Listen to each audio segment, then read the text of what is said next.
The return of Kevin Durant versus LeBron James in Los Angeles on Thursday night. A great show despite the Phoenix Suns being without two of their three-star players. On today's episode of Locked On Suns, we'll break down the fourth quarter moment when things turned and why the role players look a little off. Let's go.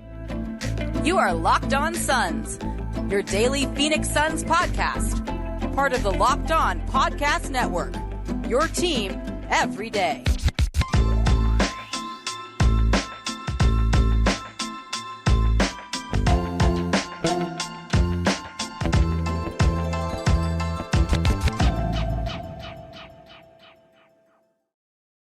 And we're back. This is Locked On Phoenix Suns. We're part of the Locked On Podcast Network. And I'm your host, Brendon Kleen, a credentialed media member covering the Suns for the past 7 seasons, a writer at Suns.com, and the host of the Just Basketball Show, wherever you get your podcasts. Thank you for making this show, Locked On Suns, your first listen to close out your week. Maybe you're catching it very late on Thursday. Otherwise, happy Friday. We are one day closer to the home opener, and the NBA season is here for all of us hoops nerds. So thank you for spending your morning right here. Hit follow or subscribe if you haven't already. We're free and available everywhere. Become an everydayer. Get locked onto the Phoenix Suns right along with me Monday through Friday every single week for the rest of the season. That is Aaron Edwards. He is a writer over at FanBuzz and the Friday show host on this here program. We have a lot to get to. The 195 loss by the Phoenix Suns to the Los Angeles Lakers. We'll start with the moment of the game at the beginning of the fourth quarter in just a moment. Today's episode brought to you by Dave. Download Dave today at dave.com/lockedonnba. You can get up to $500 straight in your pocket in 5 minutes or less. No credit check, no late fees. We'll talk about them later on in the show. Aaron, let's go to the fourth quarter. I hate to boil some of these games down to always the last few minutes, but in this case, it was pretty neck and neck the whole way. You just look quarter by quarter. One team was way ahead, and it just kind of balanced out that way until the Lakers made their push. And I think the beginning of that fourth quarter, the Lakers started out 8-0, and that happened with Davis and LeBron on the court and Kevin Durant off the court. A bunch of turnovers by the Suns.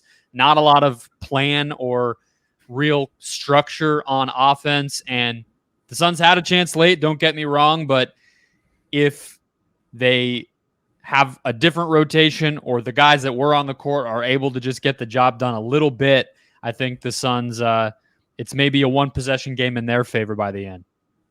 Yeah, you could kind of I know we're in the fourth, but in the third, when KD played so much, you kind of knew that he was gonna have to play the rest of the fourth. And LeBron came in late into the third, I think, and so you kind of knew that was going to be the lineup. And I think I said out loud, I was like, we're gonna have to do a bunch of bench dudes versus LeBron and AD soon. And it kind of looked exactly how you would imagine. Like, we just went cold. We've seen this before, though. It was the book sitting the beginning of the second kind of thing back in the day. Yeah. So we kind of knew what that was going to look like already, but it's a bunch of bench dudes and more bench dudes. Like, it's third stringers, like, having to kind of hold on for dear life instead of just your sixth and seventh man. So I think that was kind of more of the bigger thing. Was we kind of knew that they were going to have to hold on and try to get some decent buckets while KD sat. And that's kind of what it came down to, was his legs were gone. He tried, and you can tell he was still asking for the ball and trying to get a bucket. But at the end of the day, his legs were pretty much shot. We'll talk more about the guys that couldn't get that job done as we go. But there was a lot of chatter online about I don't understand. People seem to just hate the idea of Durant at center. I thought it was just in my YouTube comments, so I kind of just ignored it. I'm not going to respond to, 3 people every once in a while who post something on the bottom of a video. But I even saw it today when it actually happened because of Nurkic's foul trouble. It happened for about 2.5 minutes. Durant played center against a pretty big Lakers lineup. I believe that was when Wood, James, and Davis were all out there. It feels weird calling LeBron James. I feel like I'm Mike Breen. He's the only one who does that. And the Lakers scored 2 points in 2 minutes. The Suns scored 0 points. I don't personally feel like that changed the game all that much, but I popped into the PHNX show and like they were talking about it. Did that bother you? Did you feel like that was a turning point? I saw people saying it tired Durant out. I guess I could get that, but I don't think it made that big of a difference in the game. I mean, he was getting to like the high post with Cam Reddish a lot easier, and I think that was just kind of they were leaning on him. It's bigger people. I think that was kind of like maybe a little bit of it because nobody else could get a shot. And at the same time, KD was kind of making some bad decisions on passes. So like it was a couple of people in the corner that he missed on like that pass to Nurk and the stretch and like stuff like that. I think just being more confident and in some of these lineups, I'm sure like he hasn't played with a lot of these lineups at practice even. So I think it's just like one of those trust things that yeah, he was tired and yeah, like they kind of went a little bigger, but he kind of just missed some people. Yeah, you had the was that the turnover on the Nasir Little pass potentially? There was the one that Eric Gordon coughed up, and then the two-man game where Nurkic thought that Durant was cutting, and then I think that's the last play before Nurkic checked out. So, yeah, to me it was just a little bit of running out of gas for Durant. I think Wood actually just one-on-one did a decent job on him, and I thought if anybody was even able to make shots, let alone create anything, this game looks a lot different. Not just in that stretch, but overall. But on the Lakers side, I think a lot of the attention is getting paid to every night. It's how did Anthony Davis play? But also in this case, LeBron actually busting through the minutes limit that we thought he had, which was like 32 or so, and playing the whole fourth. What were your thoughts on the Suns' defense on those guys? And was it just that they were waiting this thing out and that was always coming? Or do you actually feel like the Suns did something to keep them in check? Because you look up at the box score now and it's like they combined for 51, 20, and 11. But I thought they were kept in check pretty well, and then it doesn't actually feel that way now. Yeah, I think when you make shots, you can get into your half-court stuff, and you just don't want LeBron and AD running downhill. Like, we were making them miss and getting in transition, and we were hitting shots, and you can get in your half-court stuff. And we already know, like, the Lakers' half-court stuff is a lot more difficult because their shooting is a little rough. So I think just when we were missing so many shots that they just got to go out and run. And in any team, like if you can just make your shots and then get into a half-court defense, it's a little harder on the Lakers. And I think that's mostly what it was. They got to run in the fourth, and they were running like most of the fourth. So I think that was the bigger problem. Even in the first, when we came out hot and then that lead kind of went away, it was because we were missing shots and they got out in transition, and LeBron was kind of just taking over from there. Yeah, the Lakers had 16 fast break points, 29 points off of 24 Suns turnovers. We can look at the Lakers were able to run. They turned their offense into a transition possession on a quarter of their overall possessions offensively. That is an amazingly high number. That should not be happening. And obviously a lot of that was just the Suns straight up giving them the ball. So yeah, to me that was a lot of it. And I think if again you just get a couple more makes, a couple more steady possessions, especially in that fourth quarter, especially early in that fourth quarter, but really all the way down the stretch, I think this game looks different, and it might be a 3, 4, 5 point win for Phoenix. I know, big picture though, real quick, you've been looking forward to the Durant-LeBron matchups for a while. This was the first time since Christmas 2018 that these guys played one another in a non-preseason game, and I feel like they got up for this one. I think it brought the best out of them, and they were obviously embracing after the game, joking around and whatnot during the game. Just as a basketball fan, what was this night like kind of for you? It's just really good seeing them on the court. They obviously can't do the head-to-head, like, I guard you, you guard me thing anymore. And I respect that they weren't going to give us that. They're like, no, we can't. And you don't want us to do it. Like, just let us do this how it's supposed to happen. And I like that they were just getting buckets their way. And it doesn't have to be like this big, mega head-to-head thing anymore. It's just they were hooping within the offense even and just going off. They don't have to like guard each other and go face to face and all that. Maybe in bigger games, LeBron will probably do it for a game, a series or something. But I think that they put on a show, and you can tell like KD was playing a lot of minutes already. Like, I don't think he had to play that entire third or that much of the third. I think he wanted to because he wanted to put on a show, and they both did. Yeah, I think so. I mean, you just look at how Durant was able to handle the double teams and the physicality. I think the Lakers played him pretty similarly to what the Warriors tried to do, but he was a little more decisive, got to the basket, at least around the paint a little bit more, and that's just a matter of, I want this one. At 35, it's going to be, which games do you want to do that? Which games do you not want to? And you can win when Booker's going crazy against the Warriors.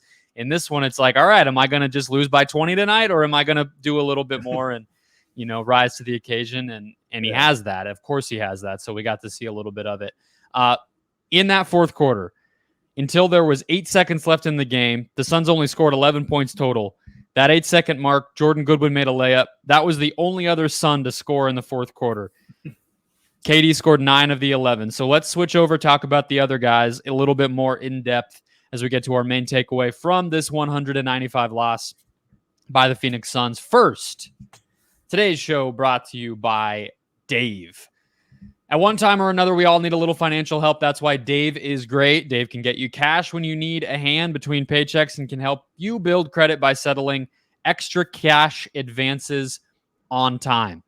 Dave is the banking app that's leveling the financial playing field. When you download Dave, you could get up to $500 in 5 minutes less, no credit check, no late fees. It's part of Dave's extra cash account. Advance the money you need with no interest, then settle up later. Extra cash gives you more money to buy groceries, fill your tank up, and more. You can even build credit when you do settle.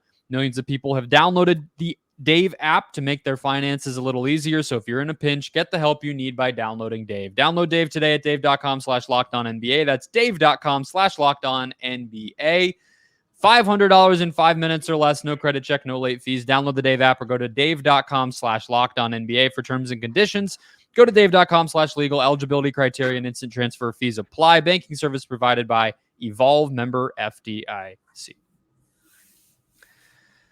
All right, coming back. Let's dive a little deeper, Aaron, into the role players, because a lot of attention the past two games, even when Booker did play on Tuesday, is being devoted to Eric Gordon and Grayson Allen, who both ended up starting in this one and just haven't been efficient, just haven't made their shots, especially from deep. I believe that they were like 2 of 15 or something on Tuesday, and tonight 4 of 12 combined, and just don't look comfortable either, in my opinion. So we do our big takeaway, key takeaway in the second segment here. That was mine. What were your thoughts on those two guys in particular? And then we can kind of rip through some of the others.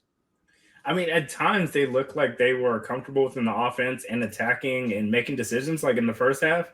And then in the second half, EG just fell apart and he couldn't get off of screens. Like, he couldn't get around screens. Like, he couldn't fight off the hard press. Like, he just couldn't get space. And Nurk was trying to set screens and get him the space to get downhill. And he just couldn't get space like he was in the first half. He was getting to the lane. He was getting fouled. He had the Booker green light apparently. So he was kind of jacking him up. But yeah, I think the Eric Gordon part is more of the tougher part. Grayson's going to get open shots. He's just going to have to hit those at some point. That's the most the important thing with him. He pumps, he can get downhill, and he still seems pretty comfortable with decision making. But he just has to make his open shots. He's getting them, and he's going to get them all season. Yeah, I mean, with him, I think you're right about the decision making side of things. With Grayson, it's he's not this destructive, ruining your team type of player, because he's not going to take a lot of bad shots, just pull up mid-rangers or early clock stuff, or he plays like a vet, and so it's only going to be so bad. But I thought tonight especially, he doesn't really have that in between game. And so he got blocked by Davis, I want to say twice, but I guess Davis only had 3 blocks, so probably 2 of them weren't on Grayson Allen. I know one of them was for sure. It just felt like he got to the basket without a plan, and 0 turnovers, 4 assists. Again, I'm not going to sit here and rip him, but he just hasn't looked comfortable. And I think defensively too, D'Angelo Russell had a decent night, and I think Grayson was guarding him for a lot of that, and just allowing guys to get downhill, not really staying attached. It seems like he's kind of overthinking and a little bit uncomfortable. On Gordon, yeah, I mean, I think he's a guy at his age where it's like, let him play in open space off of other players, and I think you're going to get exactly what you want. But we saw this when Kawhi went down in the playoffs last year, right? He looked awesome playing off Kawhi, and then all of a sudden it's like, all right, the ball's in your hands, and he looks inefficient and kind of comes and goes game to game, and that's kind of what we're seeing now. I mean, he's chucking them, like you said, because he kind of has to, but I think in nothing I've seen is like, Gordon's legs are shot or Grayson just doesn't fit or anything like that. I think once they're backups again, it's going to look a lot nicer. Yeah, I just think they're going to have the space that they need. Like, they're being guarded by starters. They're playing against starters. They're doing that. I think, like, once you have either Booker or Beal on the floor and the spacing is different, like, I think that's going to – I mean, I know with KD, it's still pretty nice having him on the floor, but Booker and Beal, they're going to get downhill. They're going to get to the rim. And I think having dudes that can do that consistently – KD doesn't want to do that consistently. He's 35. He can't do that consistently. I think just having the space – when somebody is on the floor that can get downhill, it's going to give them way more confidence and space to actually do what they were actually brought here for. Because right now they weren't brought to be the starters and playing 35 minutes. Yeah, it's like even today I was kind of sitting there and I'm like, have I been wrong about this? Because I've been the guy that's kind of like, if it's early offense, if it's transition, just like whoever gets the ball should just have the green light. And I'm like, they kind of have that right now. Am I incorrect? And we'll get to something like that in the last segment about, kind of who should be handling the ball and whatever. And then I was just watching and I'm like, well, no, because if it's 2 times a game, when these guys get that opportunity, it's going to look a lot better because it's actually going to keep the, defense off balance and be a surprise or, have the benefit of those other dudes spacing. And in this case, it's like, just barreling into the lane without much really structure or anything like we've said. One guy who did not struggle with confidence or comfort or anything was Jordan Goodwin, who we are quickly learning is going to take all the shots that I think are there for him, which I didn't realize he was this kind of aggressive personally. He took 5 threes. At least one of them was off the dribble. He made it. I think he took a couple others like that. He's getting to the floater. He's more than happy to fill that void. I don't know how many nights he's going to have to do it, Aaron, but I don't hate it. I mean, you kind of want that mentality from a young guy who wants to fight for a roster spot. Some of these other dudes don't have that right now. Yeah, I think having a dude that – I mean, we've had dudes that came off the bench. I mean, like, good campaign when campaign would come in and it was that one stretch in the playoffs where you're like, all right, like, Cam's hot. I think that's, like, nice having a dude that confident, but – he can mix it up. He can get downhill. He's a big body, and he believes in himself a lot. And I think having a dude like that, like, we haven't really had like dogs on the bench before, and I think just having a dude like that, just coming in and being confident and being physical on defense too, I think that's just a nice person to have in general. Like, I think once we get our real lineup set and all that, we're going to see him a lot less, but just having that in your back pocket, if Vogel just wants to have a disruptor to go out there and just make a mess out of things, Jordan Goodwin will go out there and do it for him. So we've talked about all these smaller guys now. I thought the Suns, we started to see a little bit of the Frank Vogel impact defensively when the big lineups were out there, I thought, where you saw, Nasir Little got he got a nice steal off of a little more of a chaotic play. You saw Durant get a deflection on a help situation, especially when Davis was ISOing. You could see the plan, which was to send help from the corner, have the guy guarding the wing spacer into the paint to cut off the passing lane back to that corner, and then basically just to clog and make all the passes through traffic and not give him a driving lane and just basically force him to be like a way better passer than he is or try to draw a foul. I kind of thought they should just try to close that way, because if nobody's really making shots role player wise, and you're facing a big team that has scorers who are, forward / like bigs basically, then might as well match it. Do you think we should have seen that, or is that like overthinking one night? Because obviously, stick with the starting lineup as the closing lineup. Like, it's game 2. I get the logic there, but I just thought this was a game that everybody was playing to win. Everybody was coaching to win. You have guys playing 39 minutes. Why not mix it up, mess around, and see what happens? Yeah, I mean, there was like one play where he sent Yuta from like the weak side, like far to double Anthony Davis, and he spun the other way and got fouled. But I think like he was mixing it up as best he could on defense.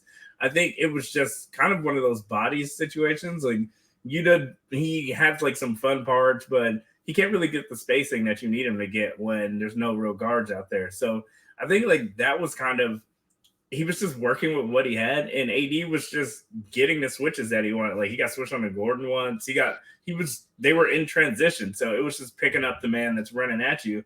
And when the Lakers are in transition, your defense is going to get scrambled up, and you won't be able to send the doubles that you want because you have a guard on the dude that's getting the ball in the first place. So I think it was just the transition stuff that kind of ruined his defensive plan in the first place, because we couldn't make shots. And with this, the plan of getting this team is this team's going to make shots, so you won't be in transition all the time. And we were just missing so many shots that you were picking up the man that was running at you. And if it's a guard on Anthony Davis, you're kind of screwed at that point. No, and I think your point on somebody like Yuta being out there offensively, what he's good at is minimized when you don't have somebody to feed him that way. And so many of the possessions, even when the offense did make a shot, which was mostly Durant, like it was very slow and methodical, because that's kind of what it needs to be for him. So, and especially without those initiators out there. So yeah, maybe that makes sense. I mean, obviously you could pick nits and say Eubanks, but is LeBron really hesitating because it's Eubanks versus Nurkic? No. So yeah, I mean, I guess the offense was the problem, is probably the most simplistic way to put it. And so I think, again, to reiterate the main takeaway tonight, it's the role players are overmatched when they're put in situations like this. And so maybe that's a little bit too, to just say, don't panic. But speaking of panic, we know there will be some who do, and we're going to unveil the newest segment 3 recap bit on Locked On Suns next.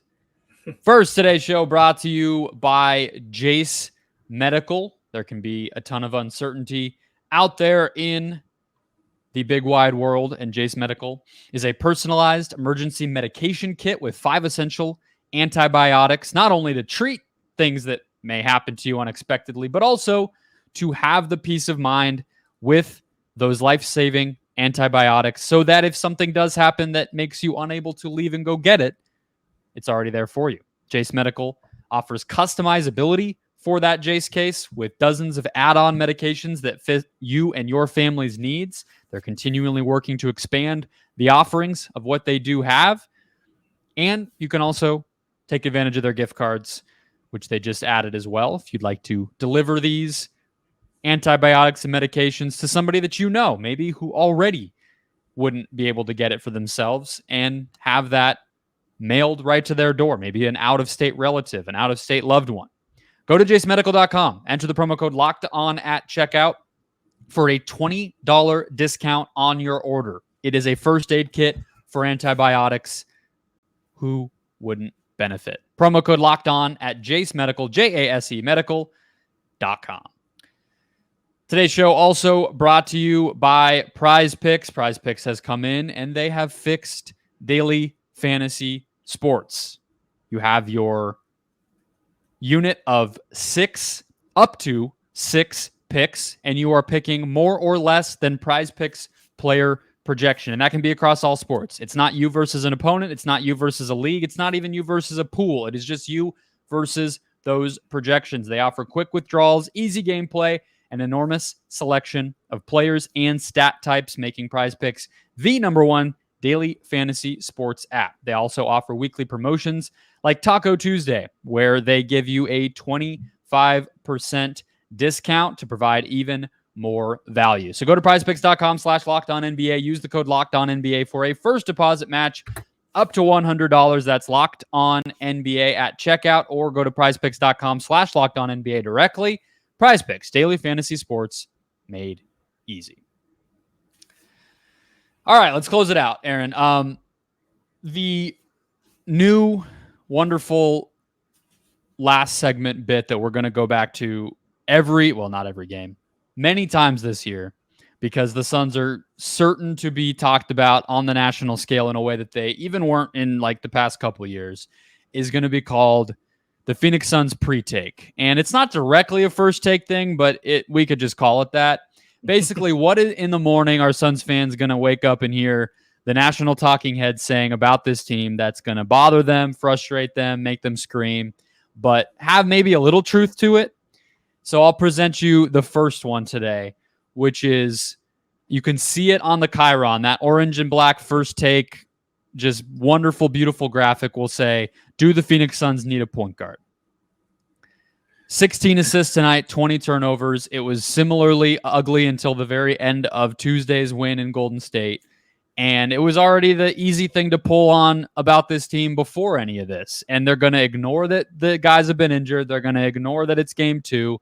And they're just going to bring this up. Just ask Clippers fans. They've been saying it about their team for 5 years. So if I present that pre-take to you, Aaron, what is your response? Do you buy it? Do you not buy it? How right am I that they're going to be talking about that? Where's your head at? I mean, yeah, maybe, but who's going to lose the playing time? Like, where is the playing time going to go? Yes, we might need a point guard.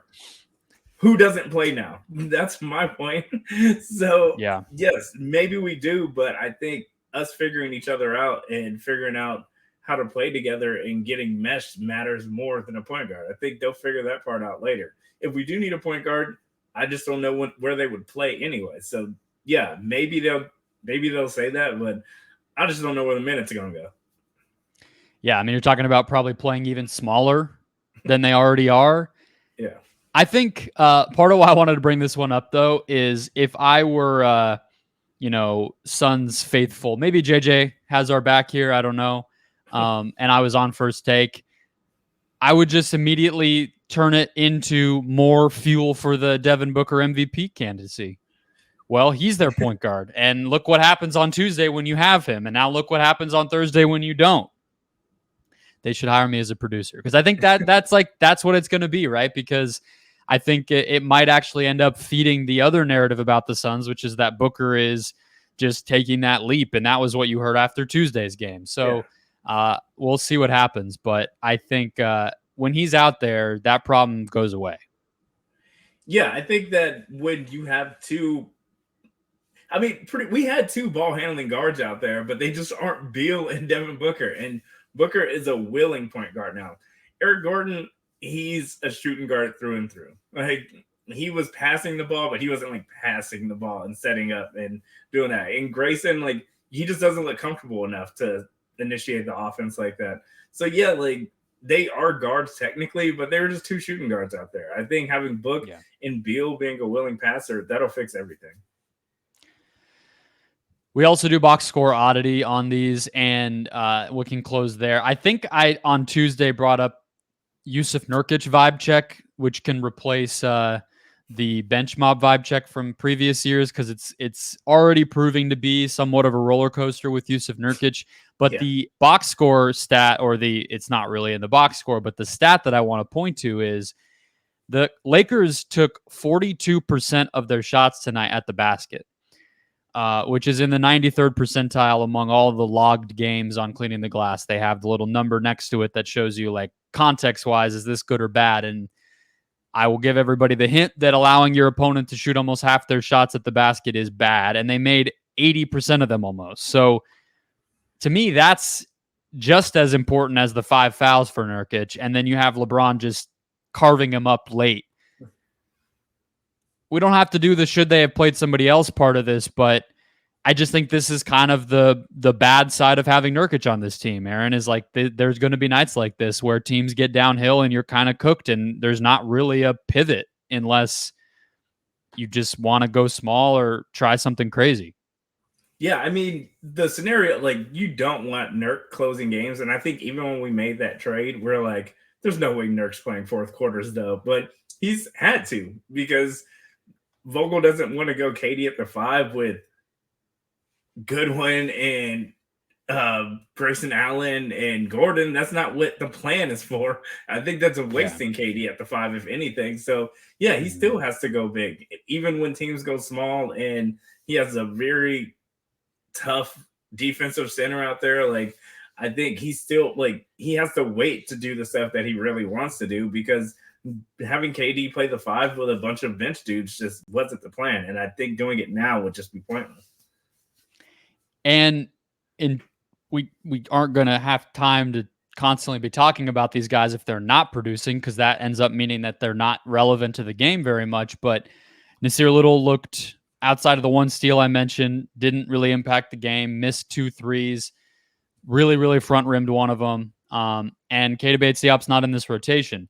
If you're going to play small at any point with Durant at the 5, it's going to involve at least one of those guys, if not both of them, plus a Kogi and, Durant or Booker and Beal obviously being part of that too. It's going to be that group. And which 5 are you picking? It's not going to be the small guys, like you said. So, it's just the reality of the situation right now. But again, if they do a little bit of the other stuff differently, they're still in a position to win it.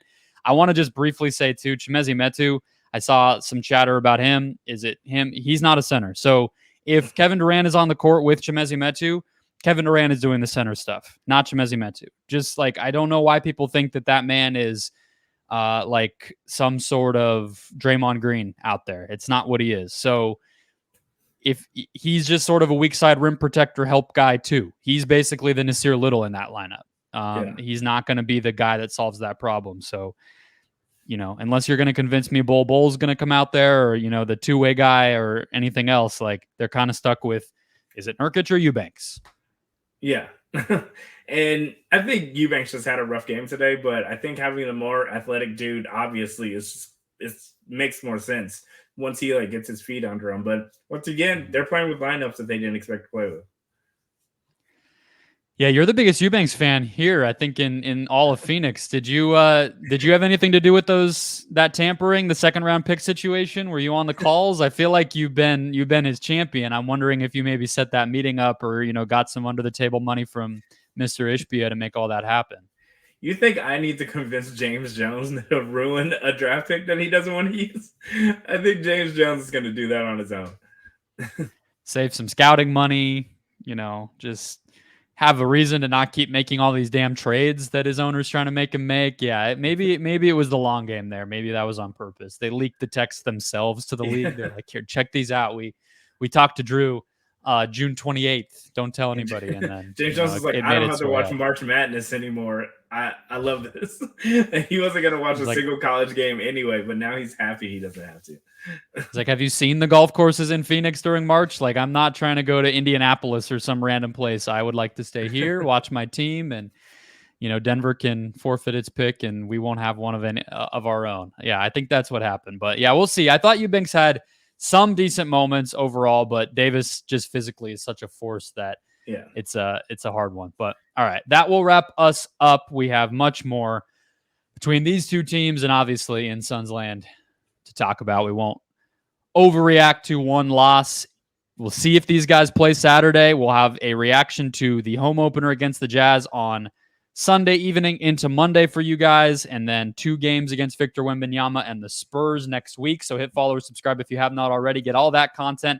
An announcement coming next week on some more Locked On Suns related content headed your way too. So be on the lookout for that, and we'll catch you guys next week.